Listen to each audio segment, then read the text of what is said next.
Guys, back to my channel તોફાની જર્નીમાં આપનું સ્વાગત છે।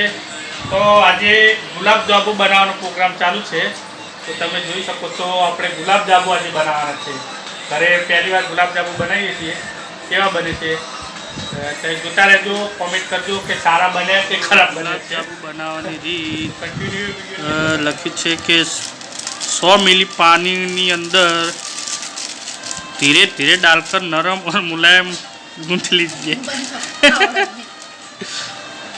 આપણે ગુલાબજાંબુ પેકેટ તોડી છે, લોટ લઈ લીધો છે, એની અંદર દૂધ લેવાનું છે। હવે દૂધથી આપણે એને બાંધીશું। દૂધ ગળવામાં આવ્યું છે। 100 ગ્રામ જેવું દૂધ આપણે લેવાનું છે અંદર, અને એને મુલાયમ નરમ હાથથી આપણે એને બાંધી કાઢીશું। તો હવે આપણે લોટ બાંધી કાઢીએ। પહેલાં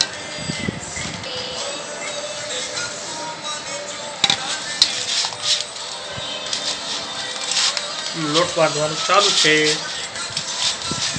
અને લોટ ટૂંક સમયની અંદર બંધાઈ જશે। લોટ છે તો અંદાજિત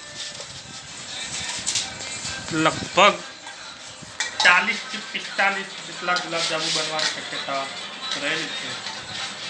તો જોઈએ છીએ આપણે અંદાજે કેટલા ગુલાબજાંબુ બને છે અંદર। 40 થી 45 કયા છે અંદર, તો જોઈએ આપણે। હવે એને બનાવીએ ગોળ ગોળ લડ્ડુ। હવે એને નાના નાના ગુલાબજાંબુ બનાવી દઈએ। તો તમે જોઈ શકો છો નાના નાના ગુલ્લા કરવાનું ચાલુ કરશે। ગોળ શેપમાં આપણે એને ગુલાબજાંબુ બનાવીશું। પછી આપણે એને ગરમ તેલની અંદર ધીમા તાપથી તળવાના છે, અને છેલ્લે એક તારની ચાસણી બનાવીને પછી એની અંદર આપણે તળવાના ચાલુ થઈ ગયા છે। તો હવે તમે જોઈ શકો છો નાના નાના ગોળ બોલ ગુલાબજાંબુના તૈયાર થાય છે। ગુલાબજાંબુના નાના નાના બોલ એવા બની ગયા છે। તો આપણે હવે જોઈ લઈએ કે 200 ગ્રામ લોટની અંદરથી કેટલા નંગ ગુલાબજાંબુ બન્યા છે। તો આપણે ગણી લઈએ। 1 2 3 4 5 6 7 8 9 10 11 12 13 14 15 16 17 18 19 20 21 22 23 24 25 26 27 28 29 30 31 32 33 34 35 36 37 38 39 40 41 42 43 44 45 46 47 તો ફાઇનલ મિત્રો આપણે અહીંયા 47 બોલ ગુલાબજાંબુના થઈ ગયા છે। તો હવે આને ગરમ ધીમા તાપથી તળી લઈએ।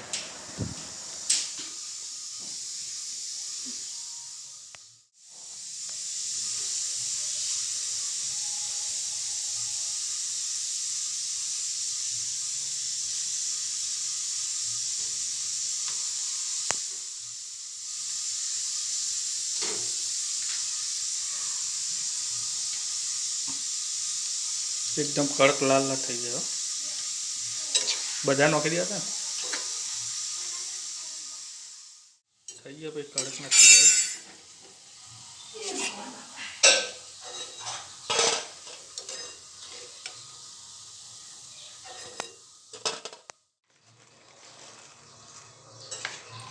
કાટલી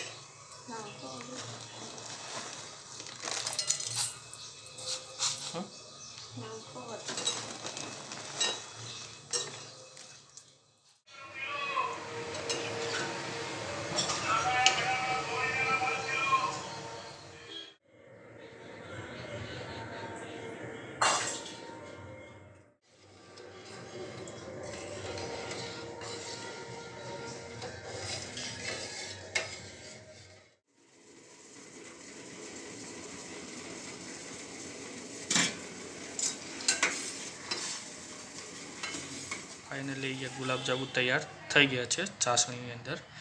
આપણે અંદર વેઇટ કરીશું 1 કલાક સુધી। ગુલાબજાંબુ તૈયાર છે। Thank you.